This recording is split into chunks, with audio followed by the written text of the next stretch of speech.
You like David Beckham's pecs there? Oh.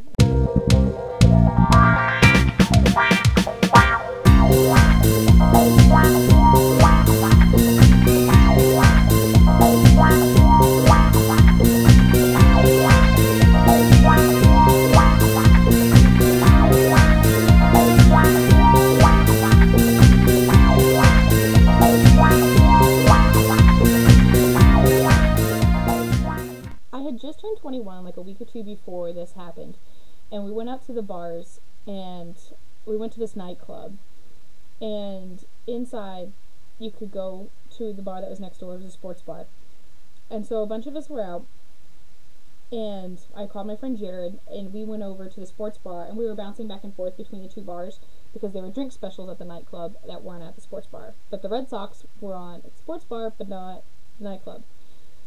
So after having a few cheap drinks at the nightclub, we went over to the sports bar. We were watching the baseball game, and this beautiful, beautiful, beautiful, beautiful man stands in front of me, in between me and the TV, and he's like right in the way.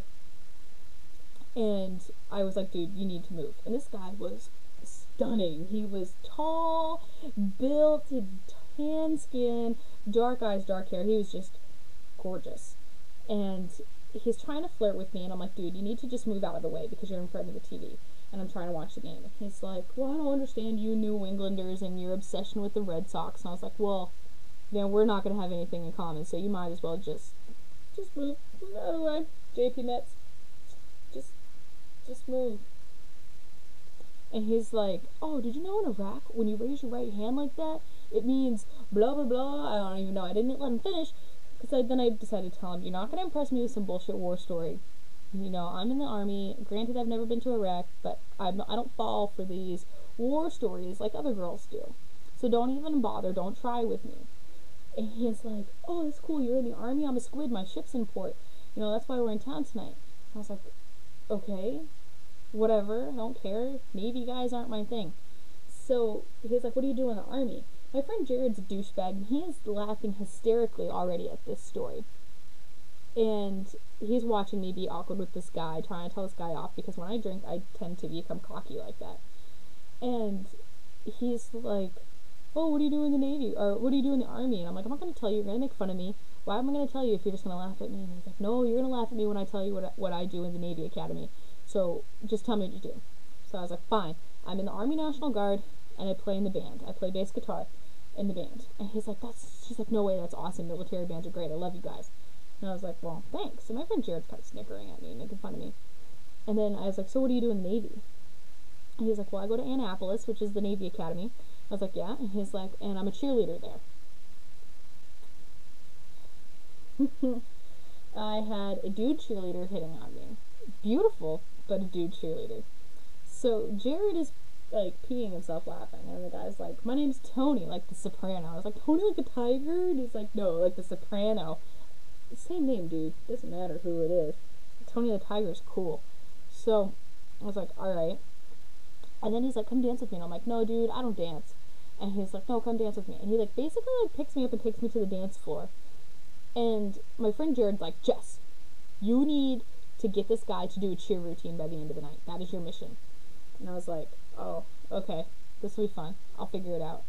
So the guy is like actually dancing and not just like bumping and grinding. He can actually dance, which is kind of nice. And you know, like he's not just like all up on me. He's actually dancing, which is kind of cool. So but I just don't like to dance. If I'm not in the mood to dance, I'm not gonna dance. And I just felt uncomfortable, and my friend Jared is like watching in the corner laughing at me, so that just made it more awkward. Like if I would have been by myself or with like my girlfriends, it might have been different, but I was being a tomboy that night and just was not in the mood to be like hit on by guys. So, especially guys that were going to appreciate my love for the Red Sox and take me away from them. So the guy's trying to dance with me. He's trying to kiss me. I kept turning my face, and he's like, oh, you know, you could return one of those. I was like, yeah, I know. And he's like, oh, you're just being difficult. And I was like, yep, sorry, dude. He has me, like, kind of, not pinned against the wall, but my back's to the wall. Like, I don't really have anywhere to go. you know, like I can't really escape from him. And he was being nice. Like he was, you know, just he was trying to kiss me, but you know, I was just being awkward. And yeah. So then some song comes on, and he's like, "Oh, my squad does a routine to this," and I was like, "No, no way. How did it get this easy?" So he's like, "Yeah, my squad does a routine to this." I was like, "No way, prove it." And he was like, "Well, the guys don't really do the dances the girls do. We just throw them up in the air." I was like, "Yeah, but I bet you know the dance." And he's like, "Yeah, I do." I was like, "Why don't you show me?" He's like, "All right." So he starts dancing, and my friend Jared's dying because he knows what's going on. I'm dying, but I'm trying to like keep cool, so he doesn't know something's up. And he starts doing his cheer routine, and then he, as Fletcher calls it, dipped it low like you do, and he squatted down in front of me, dipping it low, and put his arms behind him, like, you know, behind him, and grabbed the backs of my knees. And I have no idea what he's doing until he starts standing up, and he's still holding on to the backs of my knees. And I lacked the reaction time to like lean over and grab around his neck or his shoulders or anything. So he's going up, I'm starting to fall. I'm trying to grab the back of the wall behind me, or the back of the wall. I'm trying to grab the wall that's behind me, but what is that going to do? Nothing, Jess. And I can't jump up and grab him. You know, I'm too far away from the wall. Everything is going wrong. And he starts standing up, and he's a big guy, and then up he goes, and down I go, and then down he goes on top of me. I bash my head off the cement floor. He lands like on top of me, and he's huge, and we're just kind of sitting there. I grab the back of my head as I'm standing up. He took a picture of me because I looked so sad and cute as I'm sitting there, like, holding the back of my head. He's like, "Oh, I guess that was a buzzkill, huh?" Or he said that. I think it must have been a buzzkill. I was like, "Well, you weren't going home with me anyway." He's like, "Oh, no, I'm not like that. I'm not all about that, you know." Right. So, whatever. He asked for my number. I give it to him because I figure, oh, he's in the Navy. He'll leave tomorrow. Not a big deal. No. I got home that night in the next town over. I was living in Gorham, in the dorms for the summer. And I go to one of my sorority sisters that lived across the hall from me. And I was like, oh my god, you'll never guess what happened to me in the old port. And I was telling her this story. I reached in the back of my head. I have a huge lump. I have dried blood all through my hair. I was still bleeding. I basically had a concussion. Great. That's awesome. He called me the next day, tried to get me to go out. My sorority sister was like, we gotta go out. I want to see this guy. See if this guy was totally worth you getting a concussion for. He called me like a million times that all day on the next day. We go out, and I finally find him. It took forever to find him, and he's making out with some other chick who's wearing sweatpants at ladies' night at a super nightclub. And I was just like, whatever.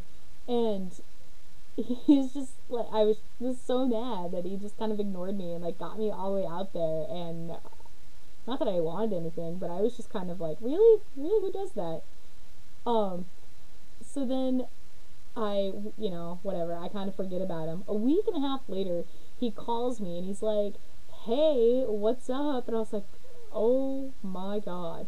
And I tease him and I was like, where were you the other night? I couldn't find you. And he was like, oh, yeah, my buddy was raped, so we had to stay on the ship. We didn't get to go out in the old port. And I was like, really? And he's like, yeah, we got called back in. I was like, your guy friend was raped? Oh my gosh, is he okay? He's like, yeah, he's fine. Now, okay, if there was a guy that was sexually assaulted that night, I don't know. And if he was, I'm really sorry for laughing about it. But there is no way that the leadership in the Navy would be able to call the entire ship back onto the ship when they're out on leave like that. It just doesn't work. I've even talked to other, because like I was thinking maybe Navy is different. Maybe they have some kind of signal. I don't know. No, I've talked to Navy people and they're like, no, that would never happen. You know. So, and also, hi, I saw the guy at the bar with a chick on his lap. You know, so I don't know. So that's my awkward story. His name's Anthony Ciccarelli. He's a graduate of the United States Naval Academy. And, yeah, he's probably leading the Navy subship somewhere, which is awesome. And he's a former cheerleader. But guess what? Go Army, beat Navy.